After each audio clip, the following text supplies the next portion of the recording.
Well, it's my honor to be with you men, having an opportunity to ask you questions. Man, this is like a privilege for me.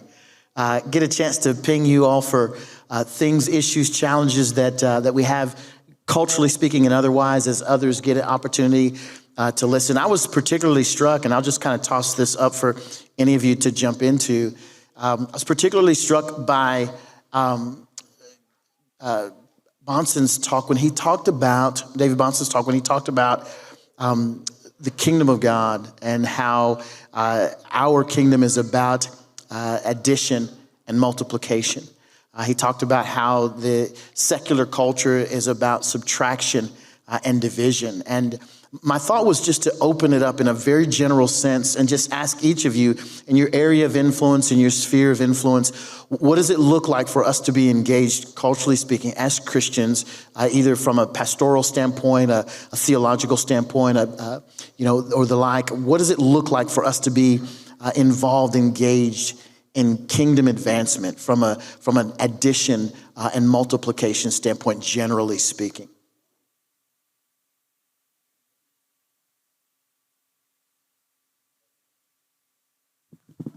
We're boomers, folks. It takes a while.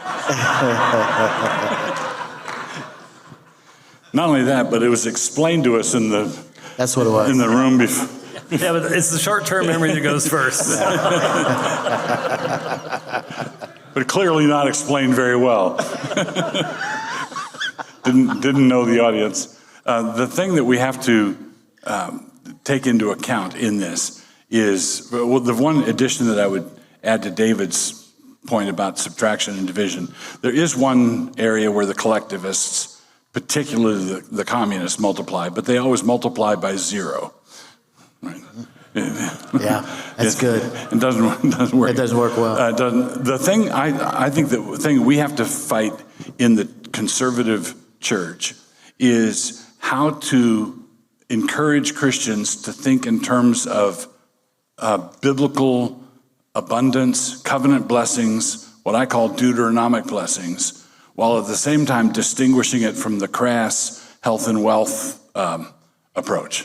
So many responsible Christians, as soon as you start talking about abundance or profit or making a difference, or they get nervous, and it sounds like prosperity gospel to them. And I think there is a real difference between what we're talking about and that. But it takes some explaining, and you have to be careful when you lay out the vision for it. I'm not a boomer, but I guess I'm a little challenged as well. That said, help me. Let's flesh that out a little bit from a practical application standpoint. I totally resonate with what you're saying from a standpoint of having been a prosperity gospel guy, now coming on to the reformed side of things. So when I hear a pastor perhaps speak about, God is a God of abundance, and speaking about that in terms of anything economic or even politically speaking, I get nervous. I'm wondering, like, where are you going with this? I kind of have the brakes on, so to speak. Kind of flesh out maybe why that knee-jerk reaction is there, and perhaps how we should think differently about those things. I got it right. So the health and wealth gospel is heresy, but so is the sick and poor gospel. We don't get much preaching on that. So I think it's important to understand, as Doug mentioned, when you look at those Deuteronomic blessings and curses, there's nothing inherently wrong with wealth, nothing inherently dangerous with wealth. The Bible does have plenty of warnings to wealthy people in a fallen world, and warnings to poor people too. So I think we should take it as a rule that wealth long-term tends to be a reward for long-term faithfulness, without somebody pointing to an individual and say, well, you lost your job and lost all your money, therefore you're in sin. Or on the other hand, saying, well, this guy makes $5 million a year, he only made $500,000 10 years ago, and therefore he is obviously more sanctified. So I think if you think of it in that terms and look at wealth as actually an inherently good thing to godly people, that's very different, of course, from the health and wealth gospel. which is that we, of course, by ourselves can declare Benny Hinn and all that nonsense. So I think the problem in much of the Reformed Church is an insufficiently biblical view of wealth. I think that needs to be emphasized without, of course, going over into the idiotic and heretical health and wealth gospel. The first thing that crosses my mind, to be honest with you, is we are from the older generation, and I was well into my adult years before I realized how poor I was as a child. I didn't realize that at the time. And I have learned since then, my parents grew up in extreme poverty. My grandfather on my dad's side was a Baptist, sort of an itinerant Baptist minister in Kansas. And they had nothing. I mean, from when I look around at us today, we live like kings and queens in comparison to the history of the church, history of the world. And I think we struggle a little bit to contextualize our view of wealth and things like that. And the rest of the world looks at us and wonders what in the world we're thinking with a lot of the perspectives that we come up with. I did have the opportunity when I was traveling overseas. It's very hard to get to South Africa now in my RV. But I spent a lot of time in South Africa and pray for that country. My goodness, the things that are happening there are terrible. They really, really are. In fact, I met a brother here from Zambia. I'm not sure where you are, brother, but that had interviewed me at African Christian College there when I was in Zambia. And I went into the poorest of poor places, like Soweto. They're called townships. That's where the blacks were under apartheid.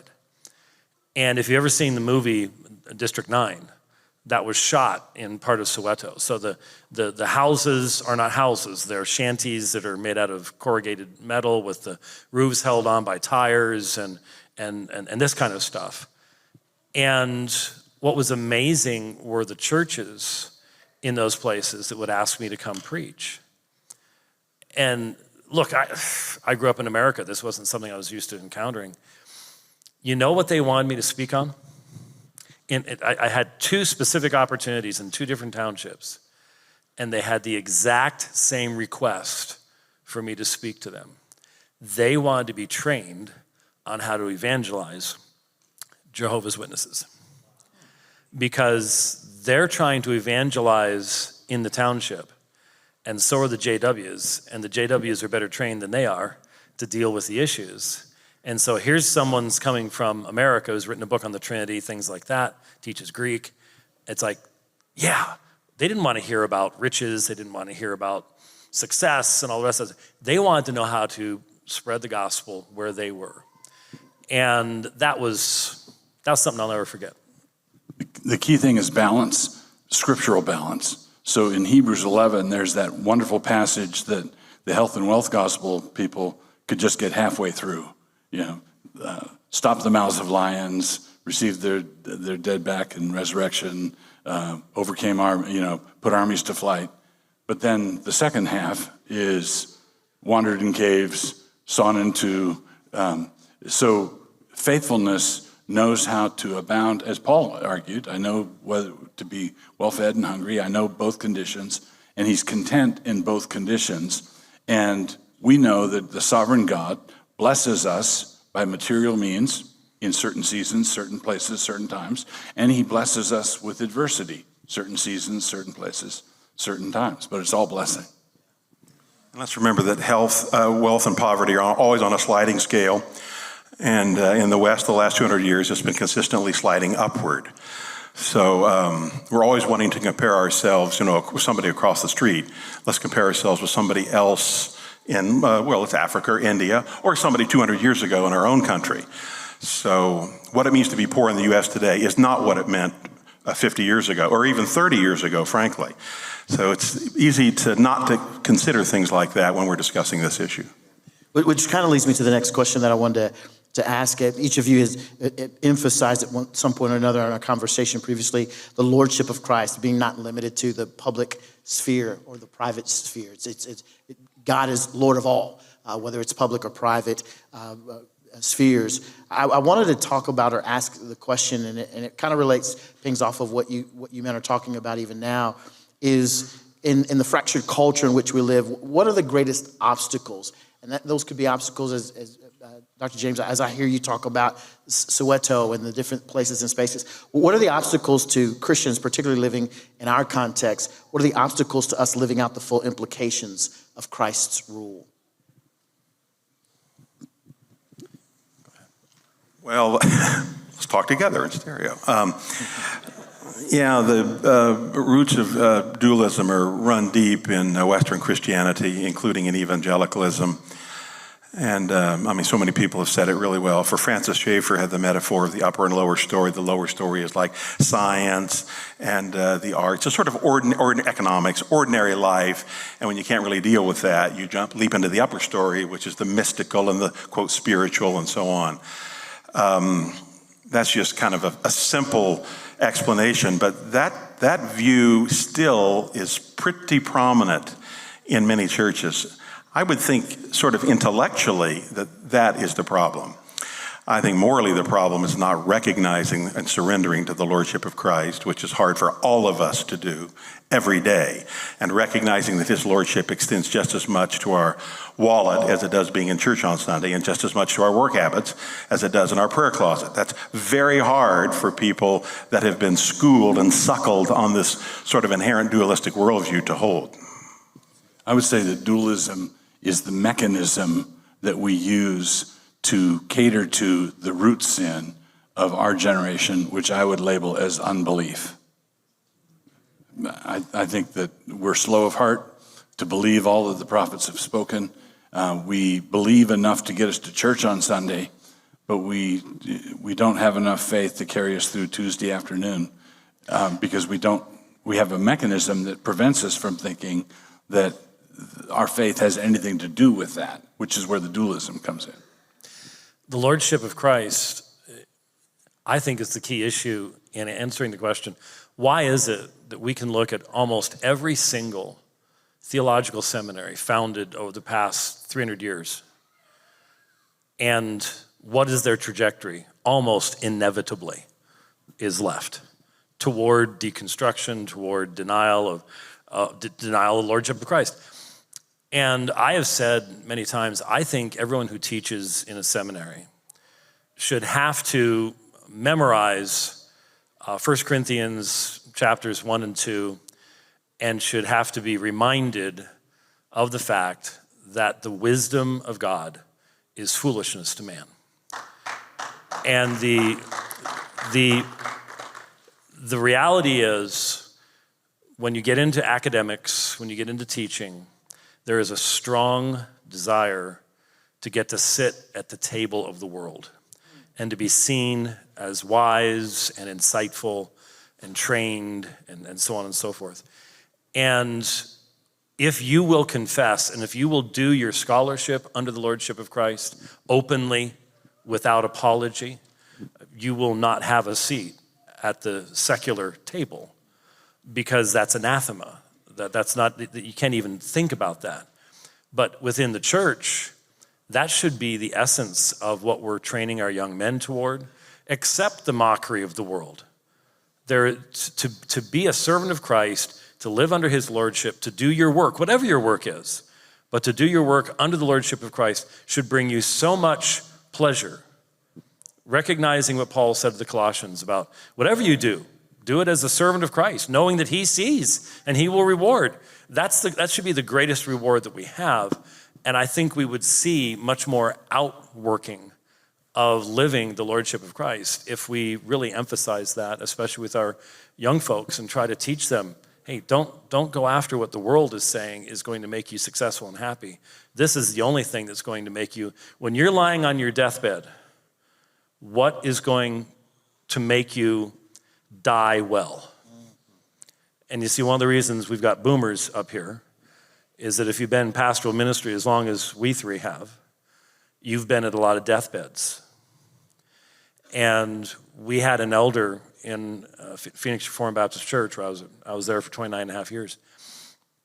He had a very weak physical heart, but it was one of the biggest hearts I'd ever met, one of the most compassionate Christian men and you probably are all thinking of similar men that you've known. And we were there the day before he died. The confidence that he had in the ability, not in his ability, but in Christ's ability to save him. The righteousness that was his by faith in Christ. To see that when you know that person knows they are breathing their last breaths. They have a matter of minutes left on this planet. That's when the rubber meets the road. And what you want to do in life is to live in such a way that when that hour comes, if you are fortunate enough to see it coming, we know things can happen and you can be cut off very quickly and all the rest of that stuff. But your goal should be that if you're given a normal life, you're laying on your deathbed, you can honestly say to yourself, I have sought to live under the lordship of Christ, to glorify him in my life, in my actions, in my words, and that's all. And I'm not saying that's something you add to what Christ does for you in any way. It's just simply a reflection of your love and your discipleship. That's what we should be doing. But the whole problem can be summed up in one phrase. The evangelical says to the liberal, I'll call you a Christian if you call me a scholar. And the alternative is not anti-intellectualism, because which you guys are not saying, which is because we're good Christians, we can have slovenly academic standards and not be good scholars. We need to have high academic standards, but they need to be God's academic standards. That is the key point.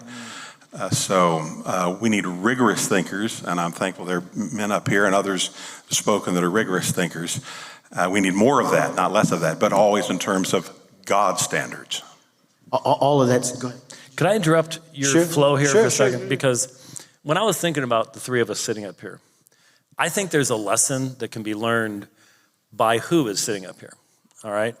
First time Doug and I met was in Los Angeles in 2004 when we flew him in for he and I to debate, and that was fairly close to the Federal Vision stuff. Oh, that was easy. But though he did use his best attack, which when talking about infant baptism was, but James, it is cute. So that was totally unfair. That really was my best, because James had nothing to say. That's right. Nothing at all. But the point is, our first encounter was one of debate. And I don't know if you remember this, but our first encounter was also pretty much in opposition to one another. I think it was around the same time frame. And we had actually had exchanges before that over the textual issue in a credenda agenda. So that wasn't the first time that we had actually crossed swords. My point is this. When you asked your first question,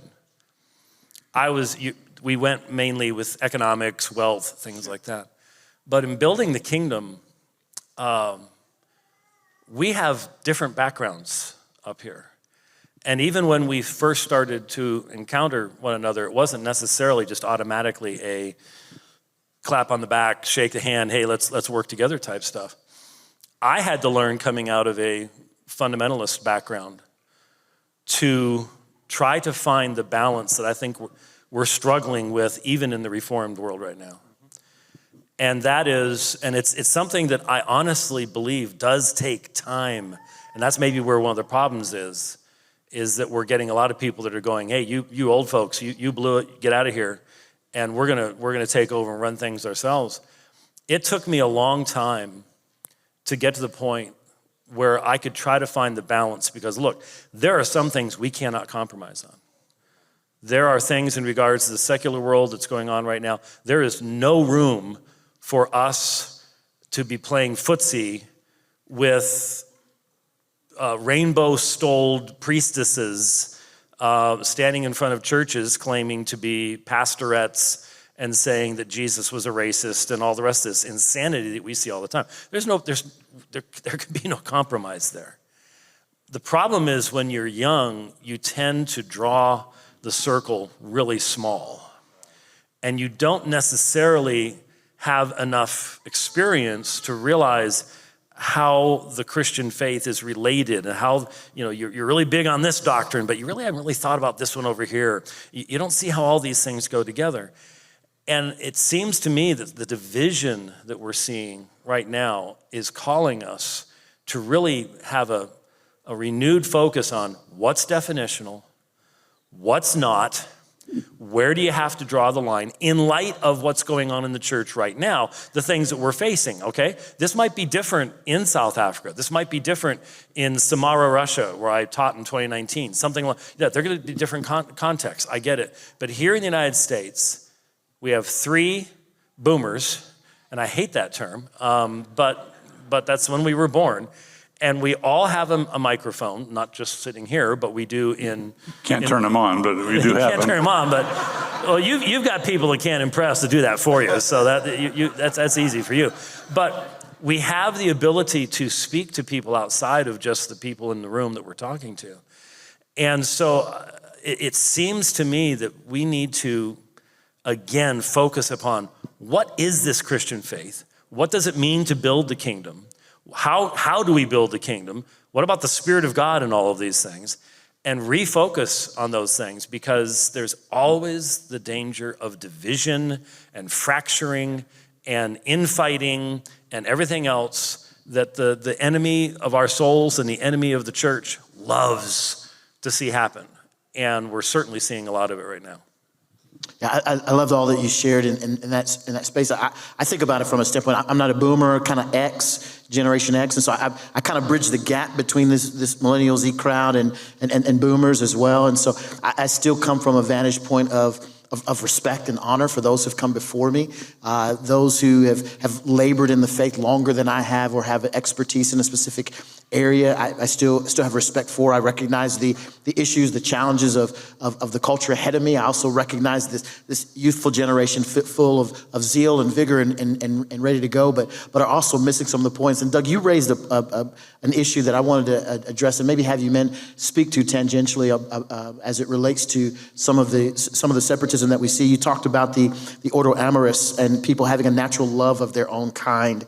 And that for Christians, you said that our true kind is found on the other side of the cross, and that reality leaves no room for ethno-idolatry. And I want to speak to this as it relates to that, but on a broader scale, deepening the conversation that James is kind of walking us through. How do we bridge the gap with what we're seeing in the way of division, bringing us together, identifying areas where we can work together and move forward together. Maybe have you start, Doug, and kind of walk us through maybe a little bit about what you were teeing up.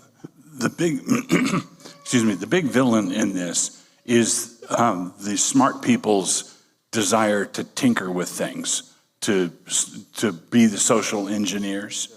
They see, Japan is an ethno-state, right? And they want to fix it. We don't have enough Hispanics here. But leave the Japanese alone. They're not doing, just leave them alone. It's sort of like let the people do their thing, where there's a natural collection, birds of a feather collecting together, and there's no ideology in it. It's just, this is the town I grew up in. That's why I'm here. I love it here. There's no problem with it. It's when someone makes an ideology out of it and says, we're going to build a wall and say that someone who's a little bit different can't come across the wall. That's the exclusive thing. Or the social engineer who says we need to import a bunch of people to mix them up to make them look more like Manhattan.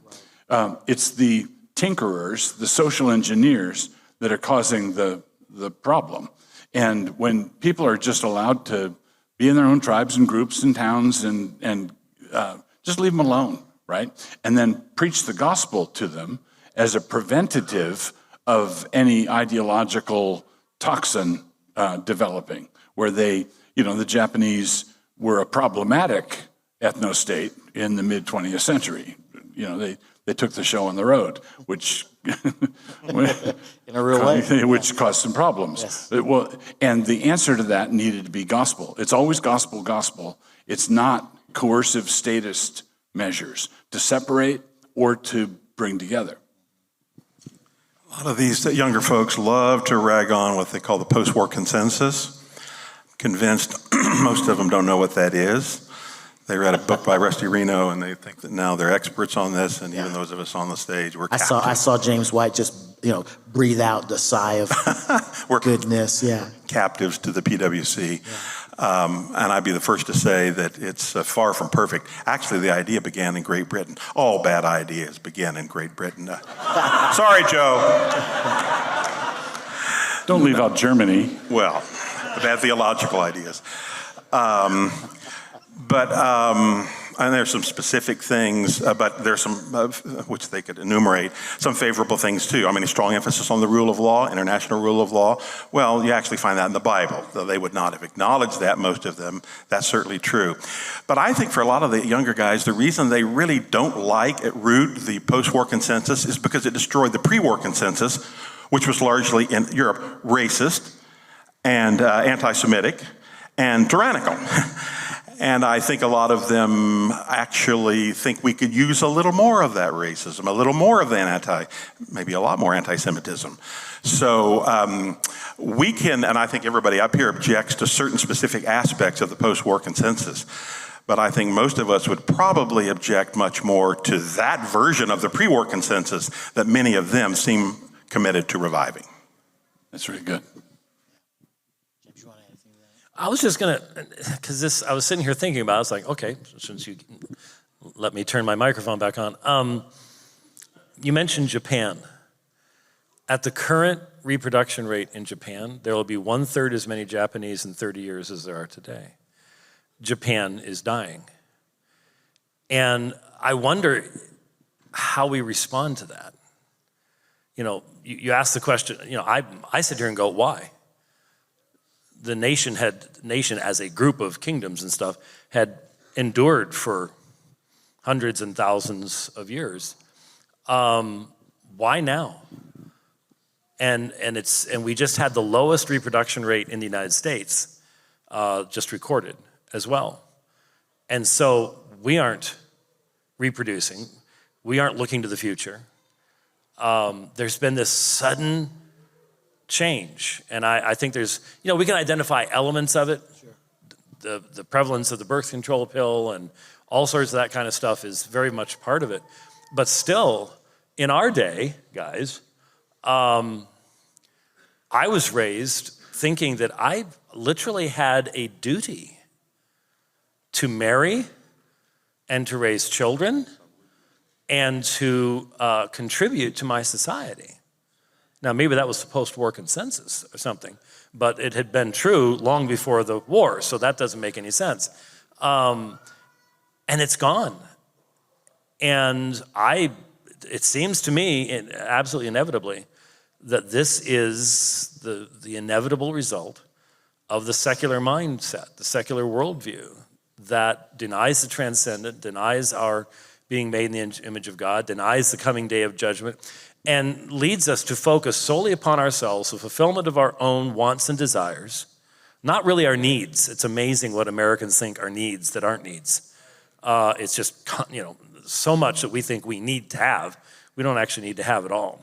But that's what secularism does. It empties us of the very things that allow society to continue. So when we're talking about building the kingdom, you can't build a kingdom when there's nobody around. And so there is it just strikes me, since it's your fault for mentioning the Japanese, but what do? Do you pray that the Japanese will start having lots of kids? If those children are not being raised in the nurture and admonition of the Lord? Do you see that as judgment for the horrible things that took place? Most people have no idea, like the rape of Nanking and stuff. They have no earthly idea of the war crimes. Japan was considerably more guilty of war crimes than Germany was. And people don't know it because we needed Japan as an ally after the war. And we didn't need Germany because it was divided up anyways. We needed half of it. And so we punished the war criminals in Germany. We didn't in Japan. They got away with it. But did that change them? Is that part of why they're not reproducing? These are things I think are worth considering as we think about growing the kingdom. Wanted to ask this question. There's a temptation to either withdraw from culture altogether or to engage in it on worldly terms. And again, I think your last message kind of spoke to that to some degree. Pastor Doug, I want to ask the question, how do Christians engage in the public square faithfully without becoming either pietistic or pragmatic? It's a very old question, and it's a very good question. Thank you. Crafted it all, just sitting over there in the corner. Moderator's brilliance. Yeah, it's an interesting book. I think these guys would have read, probably, and some of you, Richard Niebuhr's book, Christ and Culture, in which he deals with 5 methods in which Christians have addressed, and it's well worth reading. He wasn't a great theologian, but he was knowledgeable on this point. So I would suggest that whatever the answer is, both of those answers are wrong. So there certainly has to be a right answer. Sure. I mean, part of the cultural mandate is creating culture. I mean, there you see the first 4 letters are really C-U-L-T, creating culture. So that has to happen. So the notion that the faith can be limited to our family and at most our church, and that we don't go out into, as David says, the marketplace and in education and art, music, literature, all of these other things, that's utterly false. And yet the Bible equally says, don't be worldly. And the term world in the Bible, cosmos, is used in several different ways. There's the positive sense, and there's the negative sense, and there's almost a neutral sense. It sounded like Aaron Wren there. I didn't intend to do that, but I did. So I think in every single situation, that's going to be different. I think in every culture it's going to be different. But I know one thing, the answer is not that we can accept one and deny the other. We have to actually affirm that we have to love God with all of our heart, avoid worldliness, and be very this worldly. We need to be anti-worldly and very this worldly. Thing I would add to that is in the book of Acts, one of the marks, the signal marks of the Holy Spirit's infilling is boldness. All right, so, and this is something I learned from my dad, which was never apologize for the Bible, period. Never drape tinsel on it. Don't try to make it more attractive to the non-believer. The non-believer hates it by nature. The problem in evangelism is not making the Bible acceptable to the non-believer, but it's making the non-believer acceptable to God. And the only way that can happen is through the cross. That's the solution to the actual problem is the gospel. And the Bible is all geared to that gospel. And so my dad taught me never to have a problem passage. When the exegesis is done and you know what it says, don't try to fix it. Don't try to improve it. Don't try to make it more reasonable or more realistic. Just take the hard sayings of Jesus straight up. Take the Bible straight up, and then never apologize for the fact that you're in submission to the Bible, and live boldly. And that, so Paul is when Paul asks for prayer, he says, "Pray that I would have boldness to speak the word of God." And he's not praying. He's not asking for prayer that he not have stage fright or butterflies before he speaks. He knows that when he speaks, he gets dragged out of town and stoned. He knows what the reaction is going to be, and his friends surround him thinking he's dead, and then he gets up and says, "What's the next town?" That's the mentality we have to have. Patience. It is something that the Spirit of God teaches you over time. And one of my I'm sorry? But I want it now. Yeah, you want it now. I know.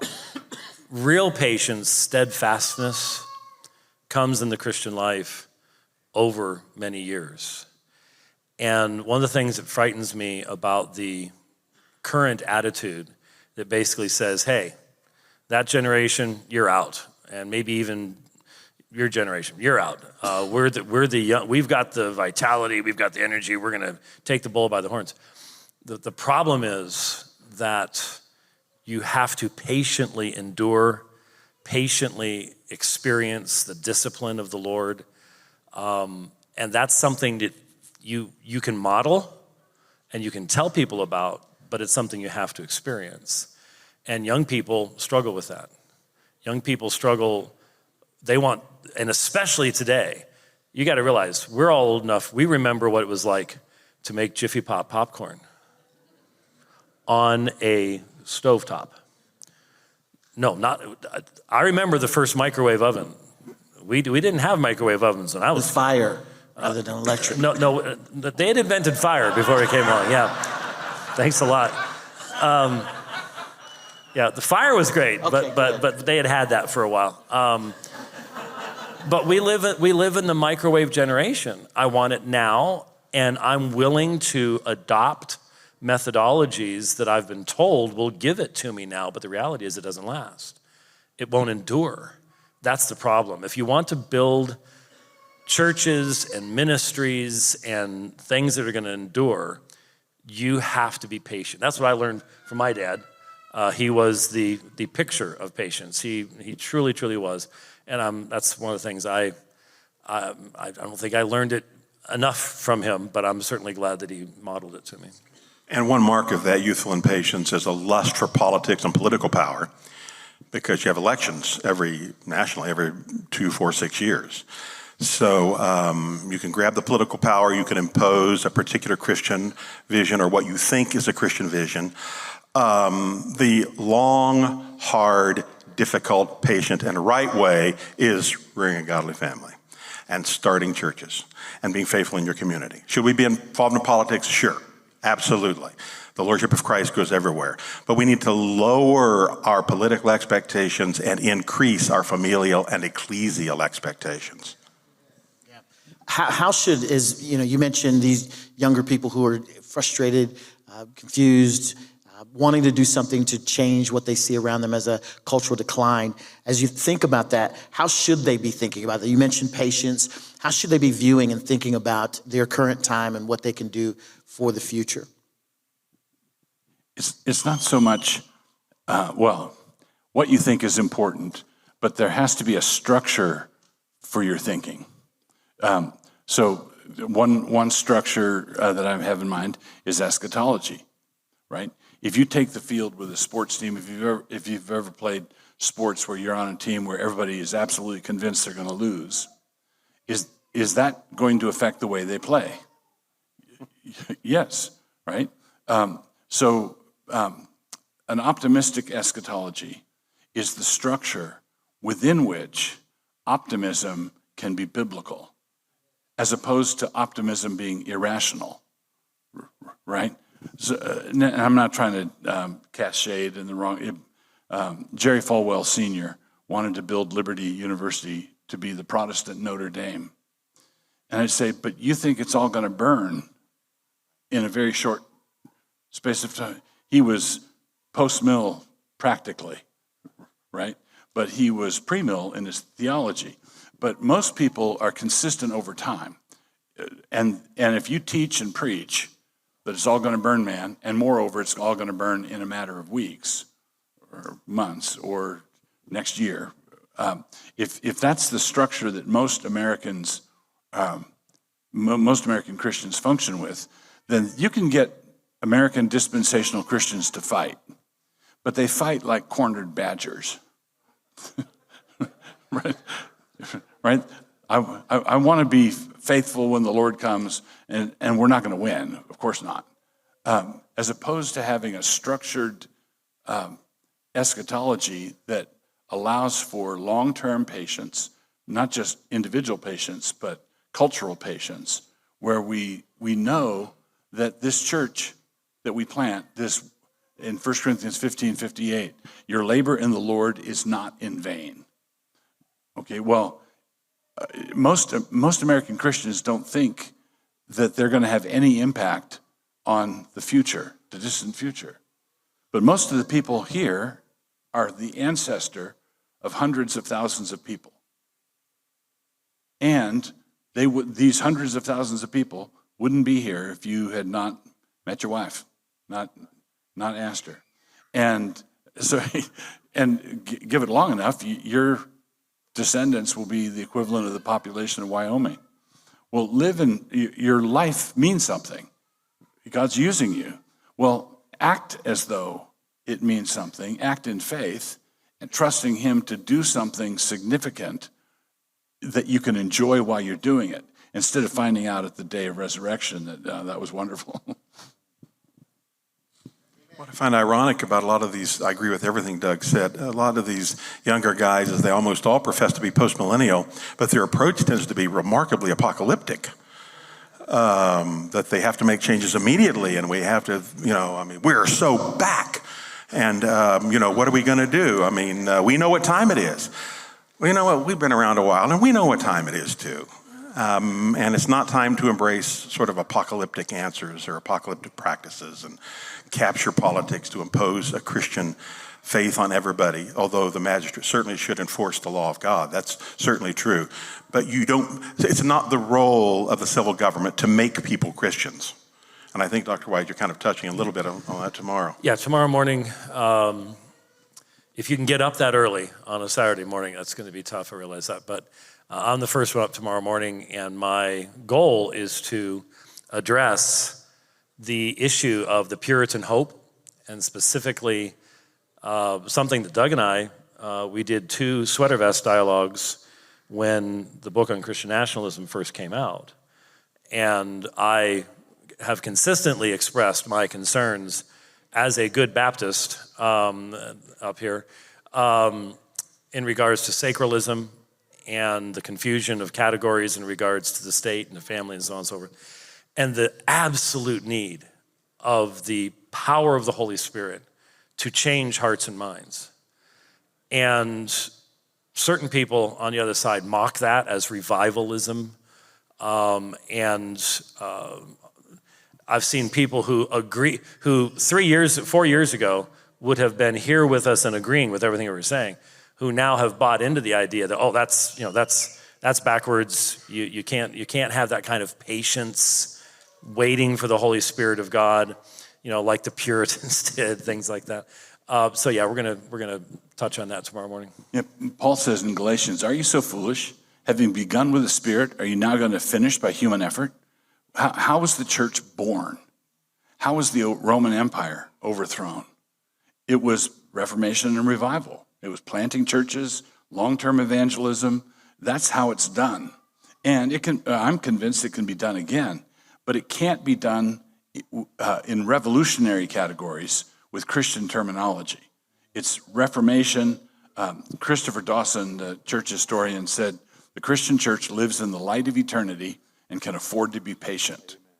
And if the revolutionary mind is a mind on fire, that we want revolution, when do we want it? Now. And that is, we just have to resist that with everything we've got. Yeah. I'm going to ask you guys, in the last question that I ask here is just a question about what you see in the future. As I think about specific leaders, you mentioned dispensationalism. You mentioned, I think about leaders who are heading off the scene, who've even admitted that their time is short. Well, I didn't say that. I'm not saying that part. But we're watching a generation that has gone ahead of us move off the scene.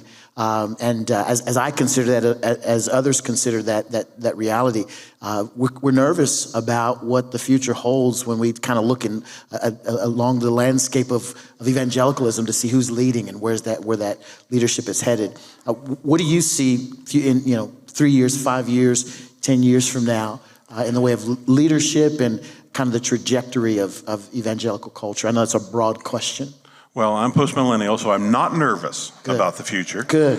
There will be bumps in the road, but I will tell you this about, despite my critical comments about young men, there's a good thing that tends to happen. Young men grow older, and a lot of times they just get smarter, and I bet one day a few of them will say, that White and Sandlin and Wilson, I didn't like them. But what they said was probably true. Right. So, and recognizing the power of the Holy Spirit and just the general development of maturity in men. Now, will that be true of all of them? No. Some people are perpetually immature. But I'm not worried about the future. I think God raises up leaders. He just does it every generation. I think it was it Rosenstock usually said something like this. There's a tendency of old men to think that the world is dying with them. Yeah. But it isn't. Right. God's constantly renewing, and he'll raise up a young generation. That's great. Charles de Gaulle once said, the graveyards are full of indispensable men. And I know, so it says in 1 John that the glory of young men is their strength. Right. Yes. And you find with all young men, you're going to have to say "whoa" more than you say "giddy up." You're steady, steady, steady. But we were like that, and the generation before was like that. And I've got I know names that I could name of young men that I believe are going to be remarkable leaders in the church. When we're up in heaven sipping umbrella drinks or whatever. It's good. You're going to have one too. I had some water. Keep my levels low. You're going to be all done with this water business. I watch y'all do y'all's thing. Yeah, no, I've done the same thing. I am very much focused upon encouraging the next generations. I see these young men. I was so excited to see Wes Huff on Rogan, and Wes has done stuff with Ezra Institute and things like that up there in Canada, and that was exciting to see. Jeremiah Nortier in Jonesboro. I see all these young people. Look, even Jeff and Luke and Zach are young in comparison to me, and they remind me of that pretty much every church service regularly. We actually had to keep some she-bears out once after they reminded me of that kind of stuff. But no, the Lord builds his church, and the Lord is going to continue to mature the leaders. You don't have to worry about those things, but what I want to do is I want to encourage them. One of the things that sometimes us older folks do is we hold on to land that we should be giving to the young people, and we need to know when to make that transition as well. And they need to be the ones going, but I don't want you to go, I need your wisdom, and that partnership, I think, is vital. We have that in David's life when David is returning to Jerusalem after the failed attempt by Absalom. Barzillai, an old man, had met David with supplies on the way out. And when David is coming back to a restored kingdom, he offers Barzillai a place in Jerusalem. Come. And Barzillai refuses. He says, I'm not up to that. What you're asking me to do, I'm not up for that. He knows when to retire. He knows when to step off the stage gracefully. And he's a good model. All of those are good. As I said at the beginning, I'll say at the end, I've been blessed by your ministry. I don't consider myself a young man by any stretch, but just a generation removed from where you all are as a Generation X. But again, been blessed by the work that you've done, the leadership you've shown, the faithfulness you've demonstrated, and grateful for many, many more years of that as the Lord sees fit. So join me in thanking these men for their time.